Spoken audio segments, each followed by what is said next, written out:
How's it going, everyone? King Blacktooth here. We're going to focus this video on Zoltan Animal Tamer and the Field Marshal Doodad, because a lot of people may not know what the Field Marshal looks like, what he does, and how he's played, so we're going to go over that. We're doing analytical videos now per card, and hopefully in a new format that you'll find enjoyable. So let's get on with the positives and negatives of Zoltan Animal Tamer. So Zoltan Animal Tamer, he's a 6 strength melee neutral card, so everyone's got access to him. It doesn't really matter that he's melee, because, you know, he's a hero anyway. But he is also a hero, like I did mention, which means it's a very competitive business. You have to really be very strict on your 4 choices, and so it's going to be hard to decide whether this guy is worth it, and hopefully we'll go over that and see whether he is. He's got the choice ability, also an excellent thing to have. Allows you to make choices during the fight a little bit more, and gives you a few more options as well. His choice ability is to spawn Field Marshal Doodad, who either +2 strength to everyone on its row with a motivate ability, or -2 to everyone on its row accordingly. Now, Field Marshal Doodad is that parrot, both of those parrots at the bottom, because there's 2 versions you can choose from. They're 0 strength heroes themselves, which is always good. You've got a loyal version, which +2 to everyone on your side of the board when you place it on your rows. And you've got a disloyal version where you place it on the opponent's row and it minuses 2 strength from everyone on that row. That is obviously a non-hero unit card. It can be placed on the melee, ranged and siege, which is really good. It's very nice to have those options available to us, and that is very useful to have. So Zoltan is a 6 strength hero, which is average or just below average strength for a hero, I'd say. But he's got high strength potential in combination with the Field Marshal. So you're probably going to get up to, I would say, 14 on average, maybe 16, even 20 if the opponent has quite a lot of cards on their board, or you have a lot of cards on your side of the board.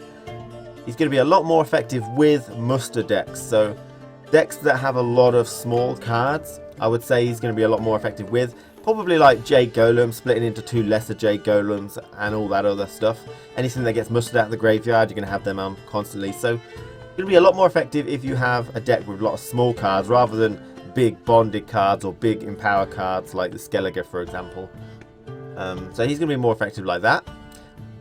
But vice versa though, he's going to be very effective against decks that have a lot of small cards, like monsters spring to mind. They've got a lot of weatherbound foglets, ancient foglets. If you put Field Marshal Doodad onto the fog row and they've got their foglets and ancient foglets on the board, then that's -12 strength you're giving them. So that's already made up to about 18 strength there that you're gaining effectively, which is really good, you know, really nice. But this leads me on to the next point, is that Zoltan is a very reactionary and flexible card. You've got a lot of options. You can -2 from the opponent on the melee, ranged or siege, or you can +2 to your rows on the melee, ranged or siege. So you've got a lot of options, so you can really analyse how the game is going at any given time and choose whether he's a good card to put down. You obviously want to place him down probably quite late, so you get a massive amount of damage on the board. You could place them down early to try and dissuade them from using a certain row.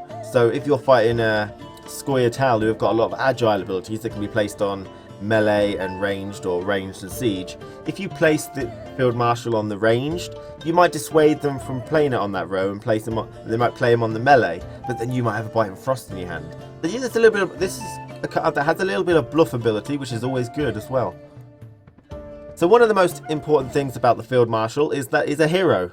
So he can't be actually decoyed up and used against you in any way, which is really good. The opponent really has no say in this card whatsoever. Once it's played, that is it. They have to deal with whatever you've given them. So hopefully you've decided a good time to use it. But it also won't protect you from Epidemic, however. So it is 0 strength, but it's a hero, so everything bypasses it. So a strategy with this is to place it on your opponent's row and try and bring them into Epidemic range or Cull range. The Cull is anything 3 strength or lower, so that's going to be quite an easy one to do.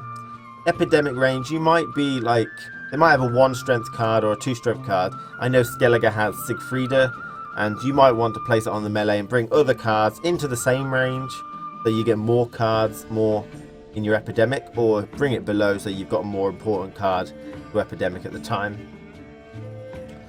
Are strategies. You can also buff your own cards to protect them against epidemic. It's going to take a lot of foresight to do that, though. It's going to be quite hard to protect your own people with a motivate from Field Marshal. So my last comment, and it's not even a negative, it's just kind of is that the motivate ability that you get from the Field Marshal isn't exactly an exotic or necessarily a powerful powerhouse of a card. So what I mean by that is, exotic-wise, it's not Duplicate or Wild Hunt. That's quite an exotic card, which could be, you know, massively powerful.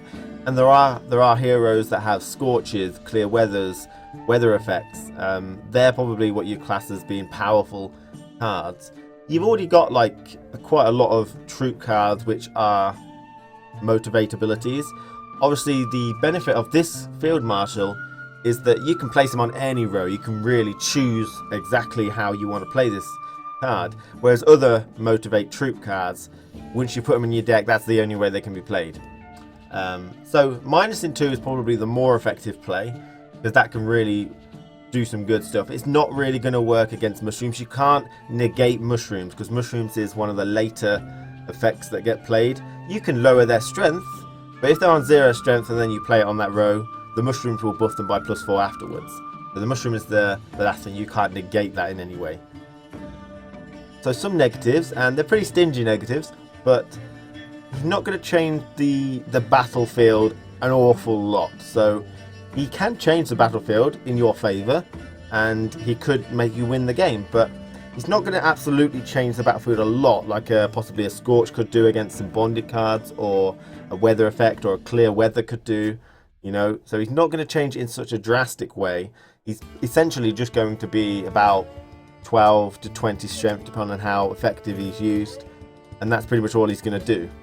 Obviously, you've got the little added bonus that if they're fully melee orientated deck and you put it on their opponent's melee, it's going to screw up the rest of that round a little bit, which is good. It's a lot more effective with and against decks that are going to have a lot of small units as well. So if you're building a deck, for example, that really doesn't care about weather effects, so where you've got mushrooms in that just give you a raw +4, you've got loads of motivates and loads of small low-level minions that will just get buffed, and it doesn't matter if they get reduced down to 1, because then morale boost is +2, and another one is +2, and a mushroom is +4, and a morale boost is +2, and everything just, you know, just piles up anyway. No matter if there's a weather effect down, then that's going to be quite a decent card to choose there, really.